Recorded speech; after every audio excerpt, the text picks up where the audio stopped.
Qatar पर Israeli जारियत के खिलाफ ओआईसी वज़ीर ख़ारिजा इजलास आज दोहा में होगा। इस हंगामी इजलास में मुस्लिम ममालिक के वज़ीर ख़ारिजा शरीक होंगे। वज़ीर ख़ारिजा इस साझेदार इजलास में पाकिस्तान का मौक़िफ़ रखेंगे।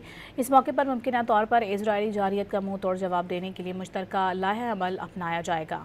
कल 15 सितंबर को ओआईसी का सरबराही इजलास शेड्यूल है, जिसमें वज़ीर आज़म शहबाज शरीफ भी शरीक होंगे। शहबाज शरीफ के साथ आला सतह का वफ़द भी कतर जाएगा। वज़ीर आज़म कतर पर इजरायली हमले के खिलाफ इज़हार यकजहती के लिए पहले ही एक रोज़ा दौरा कर चुके हैं। कतर पर इजरायली जारियत के खिलाफ ओआईसी वज़ीर ख़ारिजा इजलास आज दोहा में होगा। इस हंगामी इजलास में मुस्लिम ममालिक के वज़ीर ख़ारिजा शरीक होंगे। वज़ीर ख़ारिजा इस साझेदार इजलास में पाकिस्तान का मौक़िफ़ रखेंगे। इस मौके पर मुमकिन तौर पर इजरायली जारियत का मुँह तोड़ जवाब देने के लिए मुश्तरका लाहे अमल अपनाया जाएगा। कल 15 सितंबर को ओआईसी का सरबराही इजलास शेड्यूल है, जिसमें वज़ीर आज़म शहबाज शरीफ भी शरीक होंगे। शहबाज शरीफ के साथ आला सतह का वफ़द भी कतर जाएगा। वज़ीर आज़म कतर पर इजरायली हमले के खिलाफ इज़हार यकजहती के लिए पहले ही एक रोज़ा दौरा कर चुके हैं।